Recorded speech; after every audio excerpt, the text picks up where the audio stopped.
Absolutely. So, without further ado, I'm going to pass over to the man himself, Brian Tracy.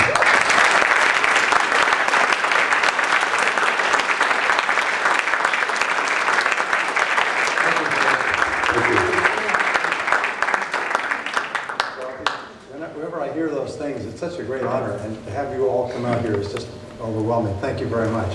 My roots are in the UK. My father grew up in Liverpool, and so I'm half English. He immigrated to Canada when he was a young man, and met my mother, who was from an Irish family, so I'm half Irish as well. So I'm very much a child of the Commonwealth. And when I agreed to come over here and speak for Shush, he was very grateful, and Gary, he said, but you know, we can't pay you anything. And I said, well, no, that's all right. I'll come in. I won't charge you anything, just to have an opportunity to help grow this business. And he said, but just because we can't pay you anything doesn't mean that you don't give a good talk. So I said, no, I promise I'll come and I'll be good for nothing. and so here I am. I started off my career quite humbly, and I began asking at a very early age, why are some people more successful than others? And I came from a poor family. We never had any money, and I worked at laboring jobs for several years. I lived in my car, I slept on the ground, I missed meals, I never had any money at all. I worried about money all the time. And I kept asking, why are some people more successful than others? And I learned later that at a certain point in your life, a question can hit you like a billiard ball and cause you to go off in a different direction. And that became the operating question. And I began to ask people and began to read and look and listen and so on. And what I found is that successful people do things differently from unsuccessful people. And the research is absolutely enormous. The starting point is that successful people think differently than unsuccessful people. Now, our thinking is pretty much inherited. Most people develop all of their thinking styles in childhood by their associations with their parents and so on. But then most people just go on like Old Man River. They just go on for the rest of their lives, and they never question those thoughts. I remember a story of a gentleman named Glenn Bland. He wrote one book. It's called The Glenn Bland Method. And he told this story, which was really relevant. He said that he went to school, and his father was a working man. And his father said, you know, the Blands are working people. We only work for a living. We never get ahead. We never succeed. That is part of our family tradition. And no matter what happened, they never had any money. He would complain. He said, well, that's the way it is in the Bland family. Kids in the Bland family never succeed. They always work at laboring jobs. So he got out of school, and he went to work, and he was working at a laboring job, and he's working on a construction job on the highway, and he's working with a shovel, and it's hot, and he's dirty, and he's sweaty. And a friend of his, the traffic was going very slow, it was just inching along, and there's a friend of his in a new car that he went to high school with. The guy wasn't very bright or incredibly smart or anything. And this guy's nicely dressed, driving a new car, and he slows down. He says, hi, Glenn, how are you doing? He says, great. And he's talking. He's talking. He said, what you doing there? He said, well, I'm just working here on the highway. He said, what are you doing? He said, well, I've got a job. I'm in sales. I'm building a business. He said, I'm making good money and everything else. And he looked at that guy, and suddenly it was like a door swung and slammed him in the face. He said, it was just like lights went off. He realized, that guy's no better, no smarter than me. He's got no more talents. And he's successful, and he realized his father had sold him a bill of goods. He had bought the wrong story, and he said, the heck with this, or something a little bit more colorful. He threw his shovel down, he got out of that ditch, he went and he got a job in sales, and he struggled, and he worked his way up, and about 6 years later, he was a millionaire. And he said the turning point in his life was when he changed his thinking about himself. So one of the things that we encourage people to do is take the very highest income that you've ever had in your life. And think about that. What was the best year that you ever had? And then put a 0 on the end. And that's your true potential. Now when you do that the first time your body, like it rejects a new organ, it rejects, it kicks out. It's almost, you put it in and it kicks back out. It's like one of those machines that doesn't accept your credit card. And a psychologist demonstrated, and what he did is he said what you do is you just say X to 10X. And it's a very interesting process. It's one of those things we talk about, you have to read a lot of things. And you come across this process this obscure psychologist had come up with, just X to 10X. So you take your highest income and you imagine earning 10 times as much. And the more you turn it over in your mind, the more, first of all, you reject it. As you turn it over in your mind, you don't reject it as much. As you turn it over in your mind, you start to think, well, maybe that's possible. And then what you do is you start to activate your superconscious mind.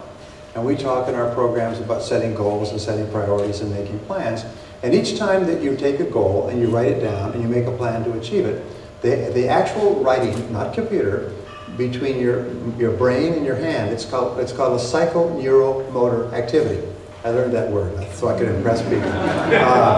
It's a psychoneuromotor activity. You think, you feel, you write, and what it does is it programs it into your subconscious mind. Almost like programming something into a computer, and then you can go on with your life and the computer keeps processing. And so your superconscious mind starts to attract into your life people, ideas, inspiration, circumstances that make it possible. There's a process that you've heard about, it's called serendipity. And serendipity is defined as the process of making happy discoveries. Is that you find things that seem to conspire together to bring you the things you want in life. You meet the right person, you read the right article, you get the right email or phone call, and so on. It's called serendipity, happy discoveries. So what they found, and by the way, this is a common factor that you can tap into. What they found is that people who seem to have serendipitous, wonderfully coincidental experiences are people that are characterized by one thing. They're looking. Nobody has a serendipitous experience sitting there watching television at night, or reading the paper, or drinking in the bar. In other words, first people who have these make these happy discoveries are people who are looking. And so one of the most important requirements for success, again based on years and years of research which I've done, is ambition. Ambition means that you're hungry. Is that you're hungry. You want to be successful. You want to be successful more than almost anything else. And you'll find that after decades of socialism in any country, most people become passive and they become negative about themselves and their potential. And they fall into what we call the tall poppy syndrome. Anybody's ever been to Australia knows about the tall poppy syndrome.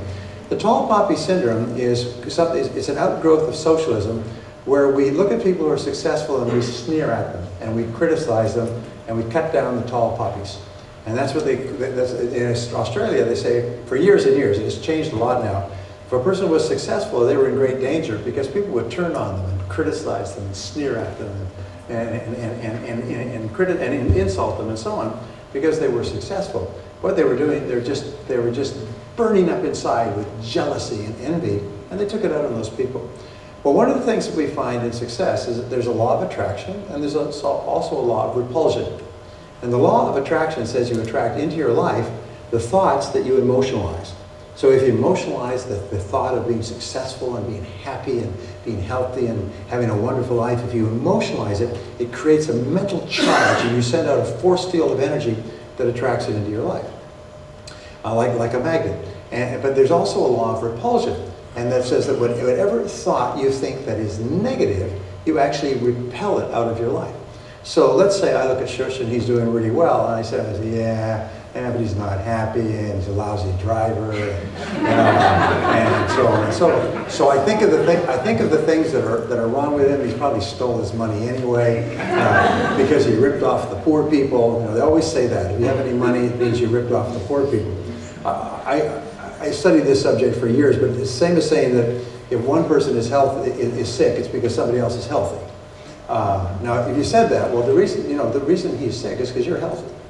You'd say, that doesn't make any sense. There's no relationship between the two. I'm healthy because I eat well and I exercise, take good care of myself. This person is sick because they don't. No, so no. If you're healthy, if you're healthy, it's because this person is sick, or if this person is sick, it's because you're healthy. So we say the reason some people are doing better is because other people are doing poorly. And the only reason people can be successful is because other people are failing. And there's no relationship between the two. But this is the basic premise of socialism. So what happens is, and I tell the people this, is admire successful people. When you admire successful people and you respect them and you read their books and you listen to their materials, you set up a force field of energy that attracts into your life opportunities to be like them. You know, we talk about the mastermind concept. When Napoleon Hill, remember we talked about Napoleon Hill? When Napoleon Hill did his studies, he found something that was like 17 vital principles for success. The story is very interesting. But what he found was the turning point was the mastermind, and that's when people began to get together with other positive people and stopped associating with negative people. Get them out of your life. You see two negative people coming towards you, introduce them to each other, and send them off.